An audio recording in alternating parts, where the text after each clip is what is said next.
taller bíblico para que podamos entender y comprender lo que estamos viendo, escuchando.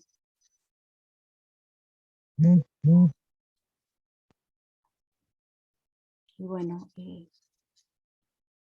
que Dios nos dé esa fuerza para entender, ¿no? Que pedimos al Espíritu Santo para que nos dé entendimiento. Padre nuestro que estás en el cielo, santificado sea tu nombre. Venga a nosotros tu reino. Hágase tu voluntad en la tierra como en el cielo. Danos hoy nuestro pan de cada día. Perdona nuestras ofensas, como también nosotros perdonamos a los que nos ofenden. No nos dejes caer en la tentación, líbranos del mal. Amén. En el nombre del Padre, del Hijo y del Espíritu Santo. Amén. Bien. Estamos grabando, de manera que después quienes quieran volver a verlo o escucharlo, tengan la posibilidad, siempre que tenemos la oportunidad de participar de un taller, de una charla, vamos como tomando notas. Solemos tener un cuadernito y una virome cerca, o si no grabamos, porque hay cosas que a veces escuchamos y no las terminamos de asimilar en el momento, y después queremos volver a escucharlas o volver sobre lo mismo, y eso es muy importante. Si tienen un cuadernito, una hoja y una virome al lado, una lapicera, ténganlo y van anotando una palabra, una pregunta, un cuestionamiento o algo que les resonó, que les tocó el corazón, para después seguir trabajándolo. Por eso se llama taller, porque en un taller se trabaja. Eso es muy lindo. En un taller uno realiza un trabajo. Es decir, esto no es solamente una charla, no solamente es una exposición que escuchamos, sino que es un taller donde queremos trabajar sobre la palabra de Dios. Esa es la intención, y eso es lindo que lo tengamos presente, sobre todo en lo que hace a la formación en nuestra fe. Decíamos en otras oportunidades que una de las pobrezas más grandes que podemos tener como personas y también como cristianos en la iglesia es la falta de formación.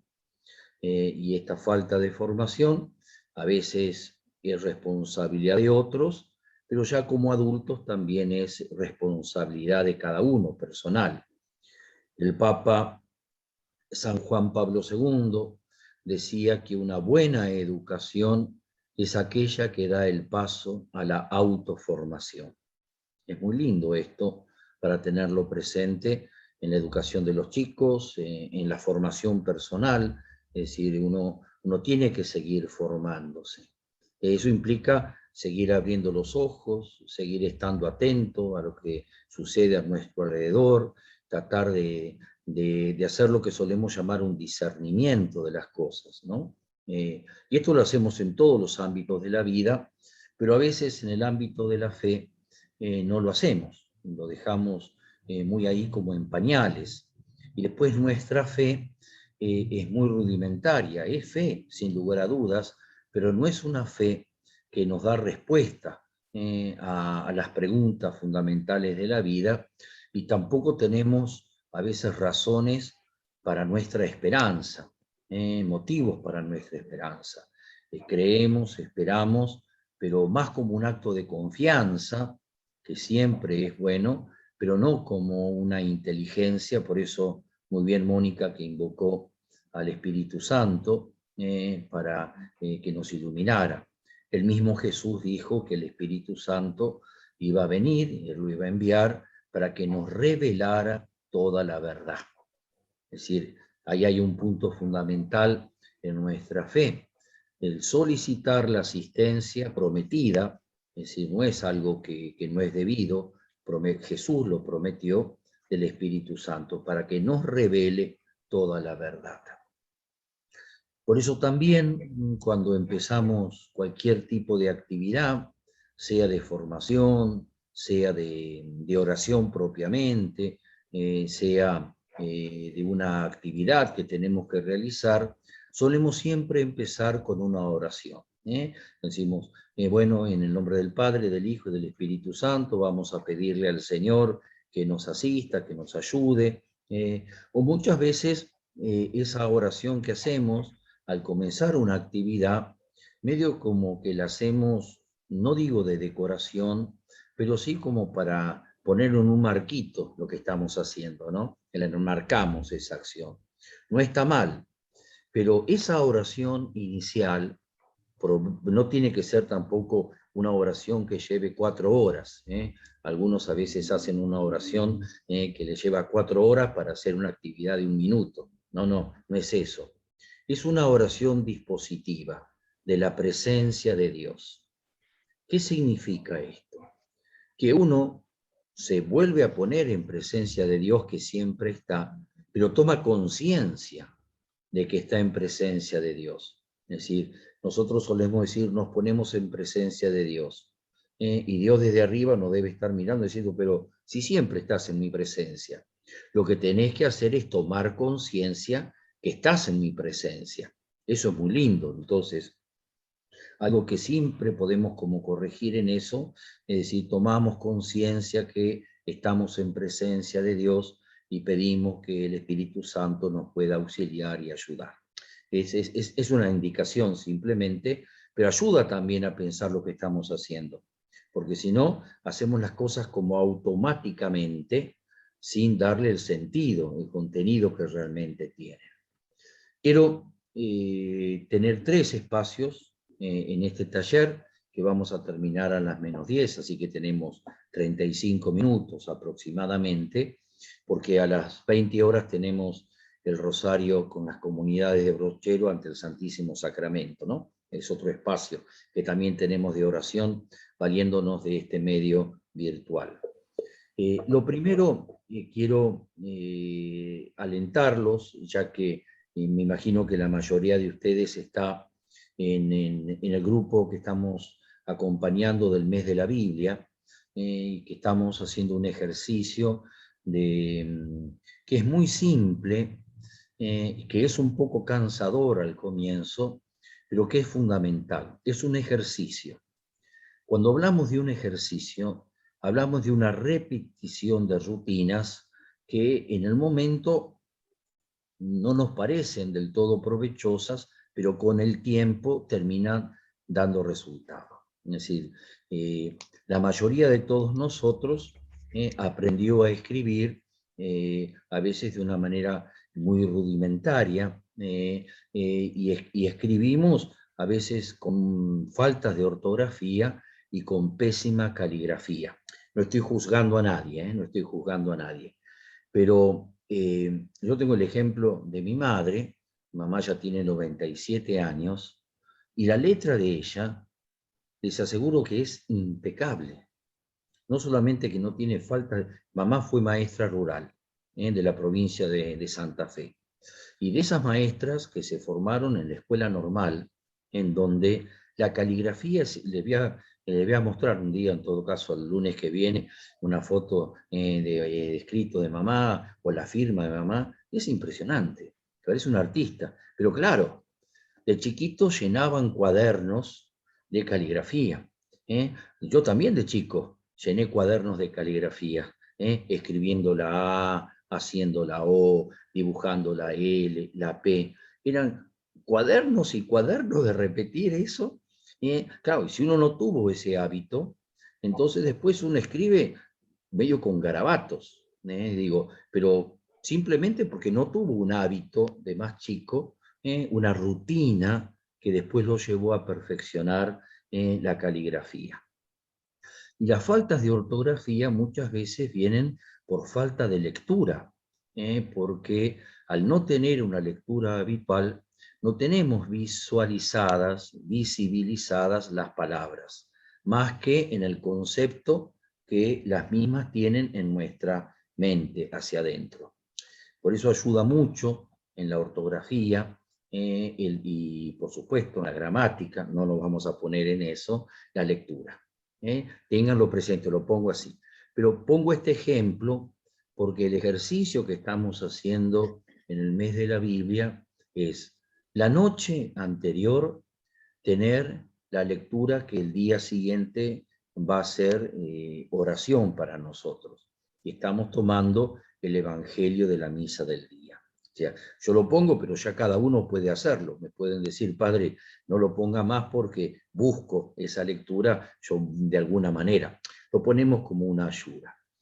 Ponemos. Y después es una oración muy simple en donde pedimos el tener una escucha atenta, una disponibilidad generosa, y estar abiertos a lo que esa palabra pueda decirnos. Irnos a descansar. Algunos descansan durmiendo, otros descansan velando. Eso cada uno tiene sus maneras de descansar. Irnos a descansar con esa lectura implica empezar el día con esa lectura. Por eso, a la primera hora del día, más o menos, trato de enviarles el audio de esa lectura, porque ya la hicieron, ya leyeron, pero al escucharla, después la pueden volver a escuchar durante el día. Y les pongo 2 puntos como ejercicios. Primero, encontrar la palabra clave, que ya a esta altura cada uno de ustedes puede buscarla, yo podría no ponerla. Esa palabra clave puede ser distinta en cada uno de nosotros, porque uno puede leer y escuchar el texto y de repente una palabra no nos pegó, una palabra nos tocó. Entonces, sobre esa palabra, girar, yo decía un ejercicio de 5 minutos. Una persona hoy me mandó un mensajito diciendo, padre, 5 minutos es terrible, quedándome sobre una sola palabra. Entonces le decía, no, lo terrible no es eso, sino que uno no tiene el hábito de no distraerse, ¿no? Entonces uno se disipa con inmensa facilidad, le cuesta mucho concentrarse. Por eso es un ejercicio. Giro sobre una palabra. Yo le pongo una serie de palabras que son sugerencias que cada uno puede tomar. Y después les pido encontrar una situación o un hecho que sale del relato. Yo lo pongo en lo que es mi oración personal, pero cada uno puede poner otra situación u otro hecho que le toca el corazón. Y eso también le dedica unos 5 minutos a que gire en el corazón y a que ilumine aspectos de la vida. Y lo deja ahí, termina. Le sugerí también que pudieran a lo mejor con un papel poner por escrito, si surgía algo, eso les ayuda también. Es decir, es un ejercicio. Si ustedes que hoy están en el taller y vienen haciendo el mes de la Biblia, perseveran en esto que les propongo, les aseguro que van a disfrutar hacerlo esto después a lo largo del año. Y la propuesta es un poco esa, que sigan haciéndolo más allá del mes de la Biblia. El mes de la Biblia, la Iglesia nos lo propone para que nosotros podamos gustar la lectura orante de la palabra de Dios. Por eso hicimos este pequeño grupo, este servicio, para que algunos, los que deseaban, pudieran ejercitarse. Dicho esto, que vamos a pasar ahora a lo que es el tema para este segundo taller, y que es la segunda parte del documento Verbum Domini, que es, ahí se los puse en la pantalla, que es esta exhortación post-sinodal del año 2008 del Papa Benedicto XVI. Les recomiendo personalmente que no me acuerdo si la mandé al grupo de Mes de la Biblia, sino después, si no la mandé, alguno me manda un mensajito y la mando por PDF o la buscan, o yo les doy el link para buscarla. Digo, no tiene desperdicio. Es impresionante la hondura con que entonces el Papa Benedicto trata el tema de la palabra de Dios. Y el lema, el título, si quieren, de esta exhortación post-sinodal se hizo un sínodo y el Papa recoge todo lo que se trabajó durante casi un año en el sínodo, lo vuelca en estas que son como las conclusiones. Y el Papa Benedicto XVI con esto nos está ofreciendo un servicio, dice, la palabra de Dios en la vida y en la misión de la Iglesia. La primera parte, que simplemente la comenté por el índice la vez pasada, es Verbum Dei, es decir, la palabra de Dios, Verbum Dei. Esta segunda parte se titula Verbum in Ecclesia, la palabra verbum, eso significa verbum in ecclesia, en la iglesia. Y tiene 3 títulos. Tiene primero la palabra de Dios y la iglesia, la liturgia, el lugar privilegiado de la palabra de Dios en la vida eclesial. Son 3 como títulos, 3 capítulos en esta segunda parte. Cada uno de estos capítulos tiene una riqueza increíble. En el primer capítulo, la palabra de Dios y la iglesia, el primer título es La iglesia acoge la palabra. El Papa dice que la iglesia es la casa de la palabra. Miren qué hermosa expresión. La iglesia es la casa de la palabra, es decir, la casa donde la palabra habita, la iglesia. La iglesia, y nosotros tenemos que, esto sería hermoso en algún otro momento hablar también del sentido de la iglesia, porque nosotros a la iglesia la vemos a veces demasiado institución, o la vemos demasiado organizada del Papa, obispos, sacerdotes, diáconos, laicos, y no vemos a la iglesia como esposa, como casa, es decir, como nuestra casa. La iglesia es mi casa, y por eso el Papa insiste que la iglesia acoge la palabra. Es decir, que esto es muy hermoso. Recuerden que toda esta exhortación, Verbum Domini, la palabra del Señor, es un comentario al prólogo de San Juan, capítulo 1, versículo 1 al 18. El Papa va como comentando todo ese prólogo. Y recordar que en ese prólogo de San Juan, en un momento el evangelista dice, vino a los suyos y los suyos no lo recibieron. Vino a los suyos y aquellos que lo recibió les dio el poder de ser hijos de Dios. Qué fuerza, ¿no? Vino a los suyos, el verbo, la palabra, vino a los suyos. Si ustedes recuerdan, en el capítulo 19 del Evangelio también de San Juan, versículo 27, dice que Juan llevó a María a su casa. Jesús había muerto, Jesús se la confía como su madre, he aquí a tu madre, y termina diciendo, y el discípulo la llevó a su casa. La traducción exacta se traduce, se llevó a su casa, porque a nosotros en castellano lo entendemos mejor así. Pero dice, la recibió como suya. Miren ustedes la expresión.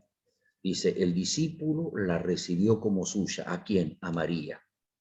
Pero ese la recibió como suya es exactamente la misma expresión que utiliza Juan, vino a los suyos, y los suyos no la recibieron.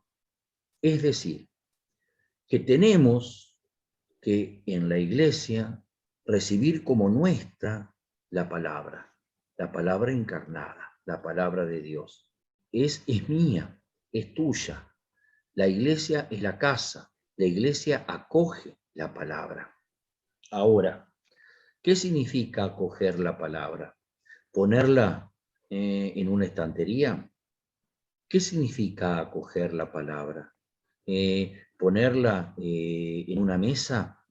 ¿Qué significa acoger la palabra? O sea, para cada uno de ustedes, ¿qué significa acoger la palabra? Tratar de entenderla, tratar de comprenderla. Acoger la palabra es recibirla sin resistencia. No es tratar de entenderla, no es tratar de desmenuzarla para ver lo que tiene adentro. Ninguno de nosotros, para ver de qué es una semilla, toma un martillo y rompe la semilla para ver lo que hay adentro. Si alguien hiciera eso, se queda sin semilla y sin frutos, ¿sí o no?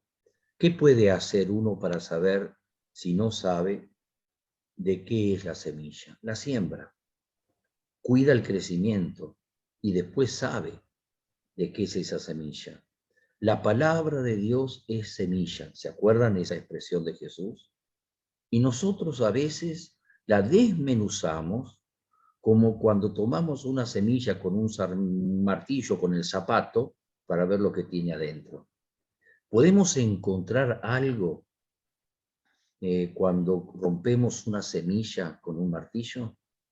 No encontramos nada.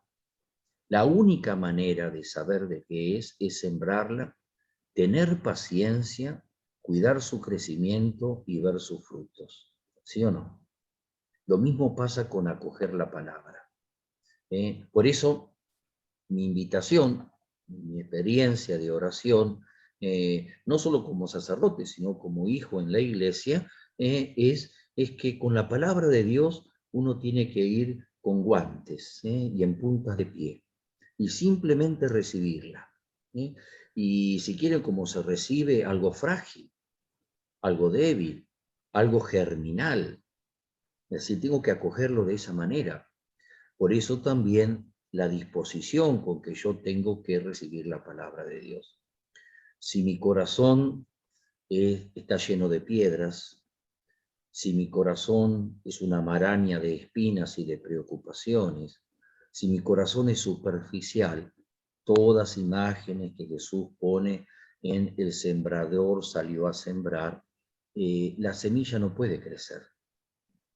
Por eso es tan importante a la noche, como yo les decía, disponerse a la mañana, encontrar un momento sin ruido, siempre. Los ruidos no son solamente el perro que ladra, y el ruido no es solamente el carro que pasa, señora, huevo, ¿vieron que pasa cada 2 por 3 por la puerta de nuestra casa?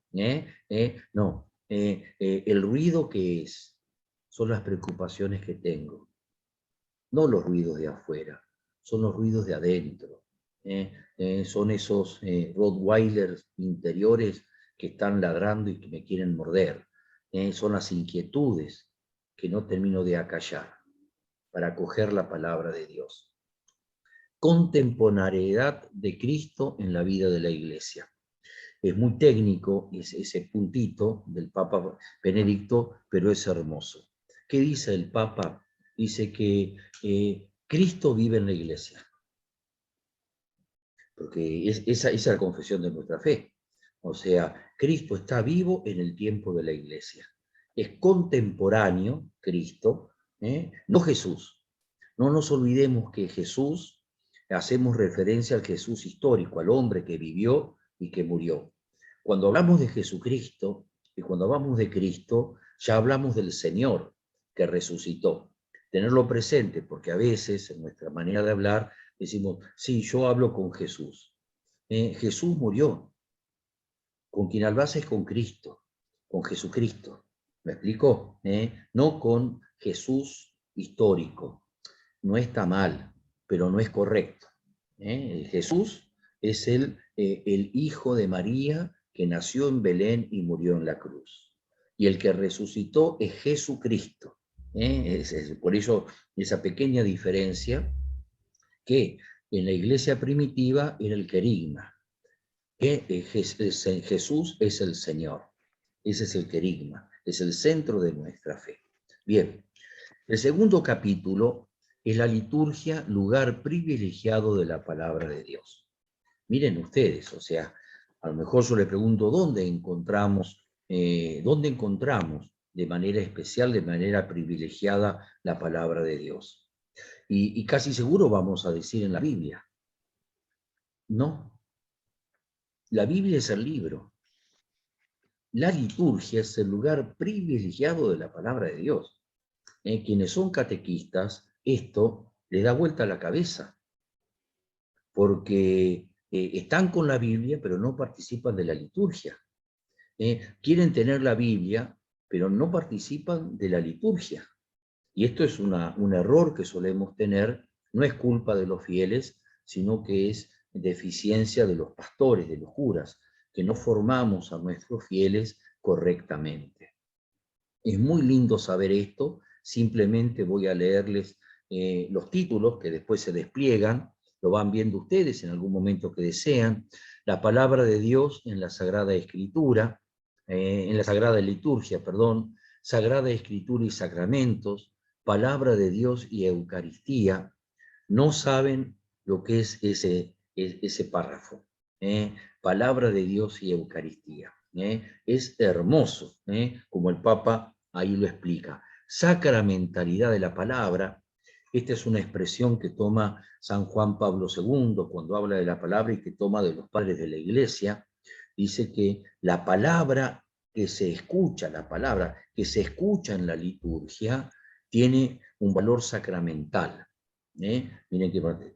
Presten atención que cuando se leen las lecturas en la Eucaristía, en la misa, ahí decimos palabra de Dios. Recién cuando son proclamadas la Escritura en la iglesia, en la liturgia, es palabra de Dios propiamente. Por eso no es del todo correcto cuando en un encuentro de catequesis, en un momento de oración, le hacemos una lectura y terminamos y decimos palabra de Dios o palabra del Señor. Es en la liturgia donde es palabra de Dios y palabra del Señor. Y en los libros leccionarios, en los libros litúrgicos, después de hacer la lectura, se responde, se dice, palabra de Dios o palabra del Señor. No, es palabra de Dios. O algunos dicen, esto que acabamos de escuchar, queridos hermanos, y que yo les leí, es palabra de Dios. No, no, es simplemente una confesión de fe de quien lo lee, no es una aseveración. ¿Quién somos nosotros para decir que es palabra de Dios? La Iglesia dice, a través de mi boca es palabra de Dios. Por eso hay que decir palabra de Dios y palabra del Señor en la lectura del Evangelio. Y no agregar el es palabra. No, no es una aseveración, es una confesión, palabra de Dios. Esto son detalles, si ustedes quieren, pero a la larga terminan haciendo a lo que creemos.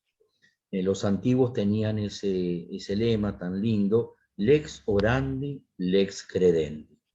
Lo que rezamos, creemos.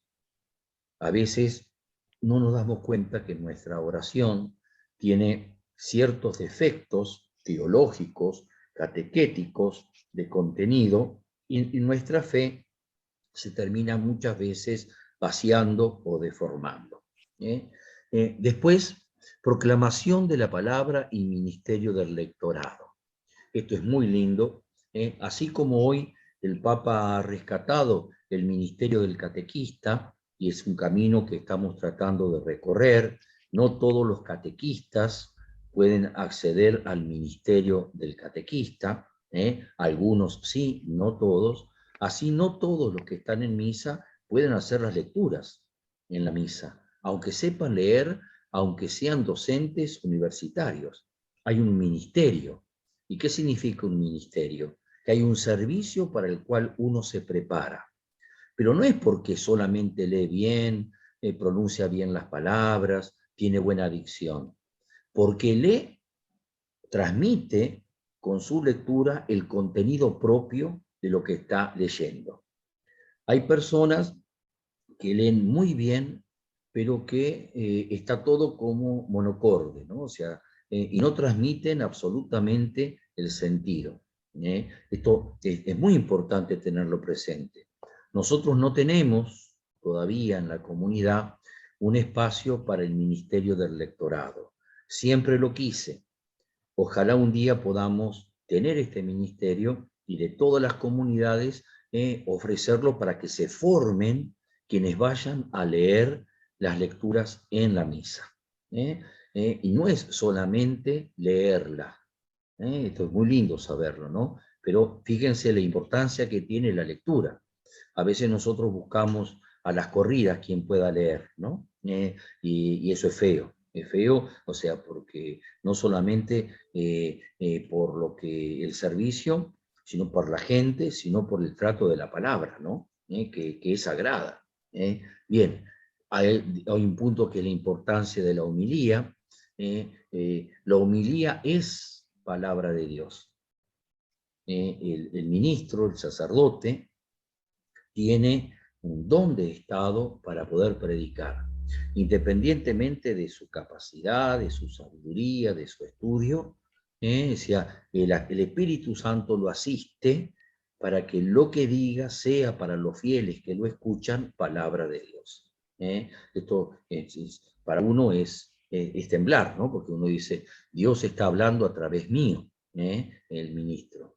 Oportunidad de un directorio homilético. Esto es un servicio que la Iglesia está haciendo para los sacerdotes, es decir, que nos van a dar como libros de homilía. ¿Por qué? Porque muchas veces en las predicaciones se hablan de temas que no tienen absolutamente nada que ver con la liturgia y con la palabra de Dios. Se habla de temas de la situación del país, se habla de los políticos, se habla de lo que pasó en la comunidad, cuando en realidad la homilía es prolongación de lo que escuchamos en las lecturas que la Iglesia nos propuso. Eso no es para ustedes, esto es como un tirón de orejas para nosotros los curas, ¿no? Después, palabra de Dios, reconciliación y unción de los enfermos. Esta es otra deuda que tenemos los pastores con nuestros fieles. El Papa acá recuerda que todos los sacramentos se administran en un clima de palabra de Dios. Pero muchas veces la reconciliación, la confesión, como conocemos, y la unción de los enfermos, lo hacemos medio como a las corridas, y no damos lugar a que se escuche la palabra de Dios. Si leen ese tema, van a ver que el Papa propone que aquel que se vaya a confesar sea recibido por el sacerdote, lo ayude a hacer un acto penitencial, le lea una lectura, le predique un ratito, lo ayude después a hacer el examen de conciencia, el fiel se pueda confesar, el fiel pueda proponer qué penitencia va a ofrecer por sus pecados y recién a lo último le da la absolución. Y todo ello llevaría más o menos media hora para hacerlo bien. Y ustedes vieron que nosotros los curas confesamos en 5 minutos, ¿no? Pero como que despachamos, que sacamos enseguida. Y es feo eso. Eso no debería ser. Esto también es un tirón de orejas para nosotros los sacerdotes. Liturgia de Dios, palabra de Dios y liturgia de las horas. Esto es hermoso porque la liturgia de las horas es la oración más importante de la Iglesia después de la misa. Justamente una propuesta que voy a hacer, si algún día podemos a lo mejor rezar juntos, a lo mejor alguna de las horas, también a través de Zoom, para que se vayan acostumbrando. Palabra de Dios y bendicional. Normalmente cuando bendecimos, Padre, ¿me puede bendecir el agua? Tráeme una botellita en el nombre del Padre, del Hijo y del Espíritu Santo. Amén. Y el Papa, o vamos a bendecir una casa, que esta casa quede bendecida en el nombre del Padre, del Hijo y del Espíritu Santo. Amén. O esta medallita quede bendecida en el nombre del Padre, del Hijo y del Espíritu Santo. Amén. Y el Papa dice que la bendición tiene que estar acompañada por una lectura de la palabra de Dios. Otro tirón de orejas para nosotros los curas. Sugerencias y propuestas concretas para la animación litúrgica. Hermoso los puntos que acá pone. Miren, sugerencias lo pueden leer como fieles en las comunidades y cositas que a lo mejor las podemos implementar. Celebraciones de la palabra de Dios, la palabra de Dios y el silencio, proclamación solemne de la palabra de Dios, la palabra de Dios en el templo cristiano, exclusividad de los textos bíblicos en la liturgia, el canto litúrgico bíblicamente inspirado, especial atención a los discapacitados de la vista y del oído. Miren qué delicadeza, de todos estos puntitos, ¿no? Sugerencias y propuestas. Son todos puntos que siempre está como una inquietud para hacer algo. Acá el Papa da sugerencias y da propuestas para leer y para trabajar aquello que les interese. Y el tercer capítulo es la palabra de Dios en la vida de la iglesia. El segundo era la liturgia, lugar privilegiado de la palabra de Dios, no el libro, no el libro, sino la liturgia. Y el tercero es la palabra de Dios en la vida de la iglesia. Encontrar la palabra de Dios en la Sagrada Escritura. Es encontrar un tesoro, es descubrir una perla. Es decir, que tengo que encontrar la palabra de Dios en la Sagrada Escritura. Uno puede decir, bueno, pero toda la Sagrada Escritura es palabra de Dios. Y el Papa dice, encontrar la palabra de Dios en la Sagrada Escritura. Todo un desafío, porque nosotros identificamos Sagrada Escritura con palabra de Dios. Y el Papa dice que hay que encontrar la palabra de Dios en la Sagrada Escritura. La animación bíblica de la pastoral, el Papa dice que tenemos que tener una actividad pastoral que esté marcada por la animación bíblica, dimensión bíblica de la catequesis, quienes son catequistas ahí tienen un punto muy lindo para ver en qué consiste la dimensión bíblica, formación bíblica de los cristianos, eso nos toca ya a todos nosotros, este taller trata de ser como un despertador, ¿no? Una catapulta para que a lo mejor algunos se interesen a formarse un poquitito mejor en la Sagrada Escritura. La Sagrada Escritura en los grandes encuentros eclesiales, es decir, en los grandes encuentros que se hacen, el Papa sugiere que tengan un lugar especial, la Sagrada Escritura, palabra de Dios y vocaciones. Acá se detiene de una manera muy especial en los ministros ordenados, en los candidatos al orden sagrado, a la vida consagrada, a los fieles laicos, al matrimonio y la familia. Dice, cómo todas las vocaciones tienen que surgir de la palabra atenta, de la escucha atenta de la palabra de Dios, esto que es tan lindo. Y después dice, lectura orante de la Sagrada Escritura y lección divina. Ahora vamos a dedicarnos un minutito a ese punto, que es lo que estamos tratando de hacer en el mes de la Biblia. Palabra de Dios y oración mariana, eso es hermoso, esto es hermoso porque el Papa dice, o sea, la oración de María era rezar con lo que lo que el pueblo de Israel había vivido, no con sus experiencias. María no reza con la subjetividad de lo que le pasa. María reza con lo que Dios hizo en el pueblo de Israel. Mi alma canta la grandeza del Señor, mi espíritu se alegra en Dios mi Salvador. O sea, la Virgen no parte de que le dolía el dedo gordo del pie y entonces se pone a rezar, sino que se pone a rezar a partir de lo que Dios hizo en la historia de Israel. Hermoso eso que el Papa dice. Y palabra de Dios y tierra santa. El Papa dice que tenemos que tener conocimiento de la tierra santa, donde Jesús vivió, donde nació el pueblo de Israel, y algunos se lo tomaron tan en serio que se fueron a viajar, y aparece entonces viajes a Tierra Santa. Tierra Santa, no el parque temático que hay en Capital Federal, que eso no tiene nada que ver. Tierra Santa allá, en Medio Oriente, dice, que fue lo que hizo San Jerónimo, que dijo, ¿cómo voy a entender la palabra de Dios si no voy a vivir y a conocer los lugares donde habitó? Y se fue a vivir a Tierra Santa. No digo que nosotros podamos hacerlo, pero hay personas que ahorran durante toda su vida para poder ir a conocer Tierra Santa. Dice, su viaje no es a Miami, su viaje no es a Disney, su viaje no es a la Costanera, su viaje no es a Puerto de los Palos en Tigre, su viaje no es a Coto, su viaje es soñar un día ir a Tierra Santa.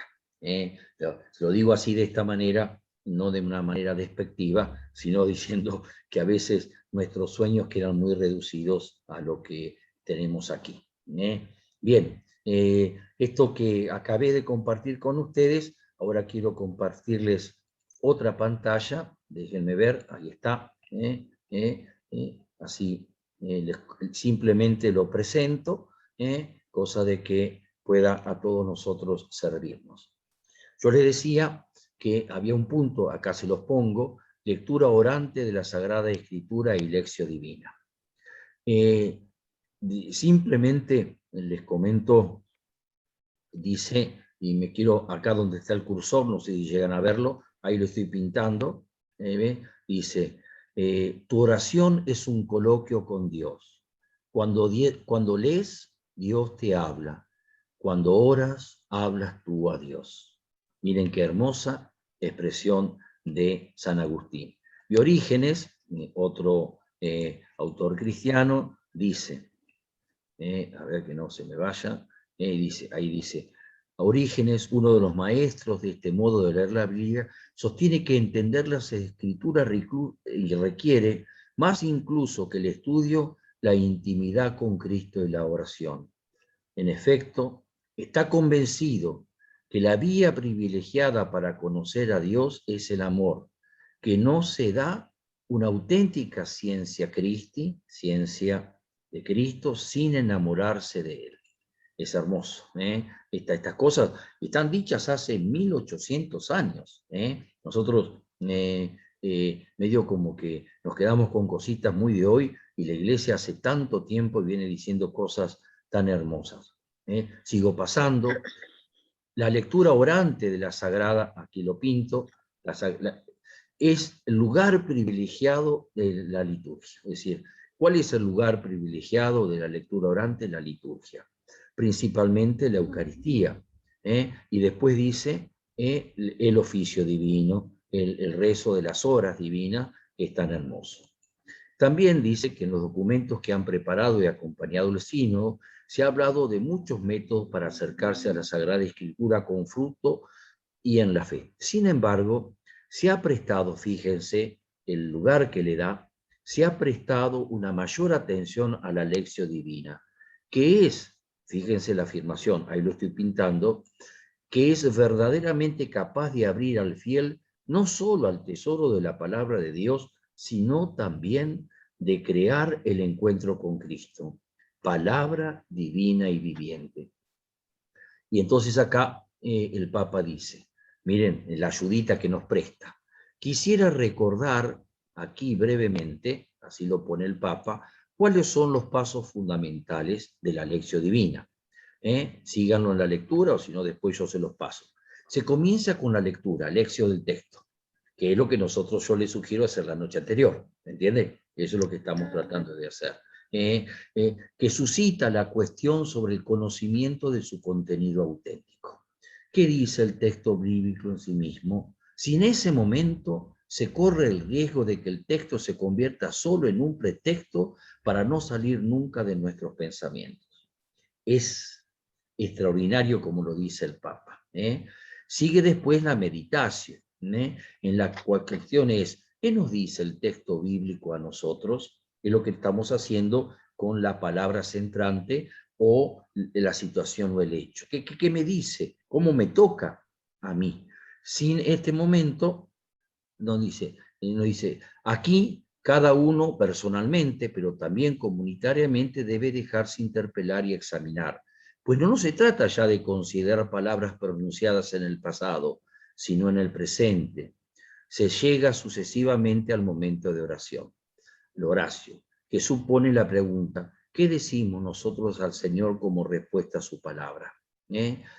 Miren ustedes, o sea que el Papa dice lectura, después viene lo que es la meditación, después viene la oración, como yo respondo, y la oración como petición, intercesión, dice, y después viene la contemplación, que es quedarme con esa mirada durante todo el día. Lo sintetiza de una manera hermosa el Papa Benedicto acá. Bueno, ya estamos un poquitito sobre la hora, no quiero extenderme más en este taller, esperen que dejo de compartir, se me fue el cursor, ¿dónde está? Esperen un poquitito que no lo puedo, no encuentro el cursor, se me fue. No se rían, que esto suele pasar. ¿Dónde estás?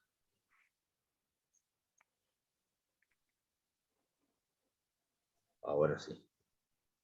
Ahí está, muy bien, ahí está. Bueno, este taller simplemente es para tocar estos temitas. Si Dios quiere, el lunes que viene volvemos a hacer otro taller que vamos a la tercera parte, la última parte de este documento tan hermoso. Y seguro en la semana les mando una sugerencia Para aquellos que quieran rezar laudes, a lo mejor podemos poner un horario, o las vísperas, o podemos hacer las completas, es rezar juntos, cada uno, yo les mandaría el texto antes, hay algunos acá que lo saben rezar, Mariela, María, algunos, Anabela también lo ha rezado, creo que Sabina también en algún momento ha rezado, no, liturgia, y podemos hacerlo, es muy lindo, porque se reza individualmente, nunca la oración es individual, nunca, es personal, pero nunca es individual, es comunitaria siempre. Es decir, cuando rezo es la iglesia la que reza. Y cuando rezamos, por ejemplo, el oficio divino, es lindo porque nos reunimos 2 o 3 rezando con los salmos y con alguna lectura de la palabra de Dios. Es riquísimo, es la oración más hermosa que podemos hacer en comunidad. Algunos me podrían decir, y padre, ¿y por qué no la hacemos todavía en la comunidad? Bueno, estas cosas que uno dice, sí, lo tendríamos que hacer. Primero, tenemos que seguir creciendo en el sentido de comunidad, tenemos que seguir buscando participar cada vez mejor de la Eucaristía y de la palabra de Dios, y después, porque no es para darnos un gusto, sino es para ponerle voz a la voz de la iglesia, no es para, porque me gusta, porque me hace bien. Y cuando uno reza, no reza porque le gusta y le hace bien, sino porque el espíritu te lleva a rezar. No tiene nada que ver con el gusto o con que te haga bien, ¿no? Esto es muy importante tenerlo presente. Bueno, termino con esto. Le pido, si puede, Mari, nos hace una oración, así cerramos este espacio. Bueno, gracias Señor por este momentito que estuvimos reunidos, que sea para bien de todos, que todos podamos comprender más lo que nos están enseñando y explicando. En nombre del Padre, el Hijo, el Espíritu Santo. Amén. Padre nuestro que estás en el cielo, santificado sea tu nombre. Venga a nosotros tu reino. Hágase tu voluntad en la tierra como en el cielo. Danos hoy nuestro pan de cada día. Perdona nuestras ofensas, como también nosotros perdonamos a los que nos ofenden. No nos dejes caer en la tentación y líbranos de todo mal.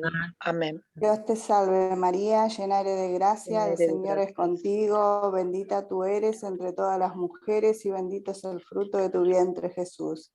Santa María, Madre de Dios, ruega por nosotros pecadores, ahora y en la hora de nuestra muerte. Amén. Gloria al Padre, al Hijo y al Espíritu Santo. Como era en el principio, ahora y siempre, por los siglos de los siglos. Amén. Amén. Ave María Purísima, sin pecado concebida. Gracias. Muchas gracias. Después, buenas noches, Padre. Buenas noches. Después lo convierto este video a YouTube y se los paso a todos. Que Dios los bendiga. Bueno, Gracias, Padre. Gracias, Padre.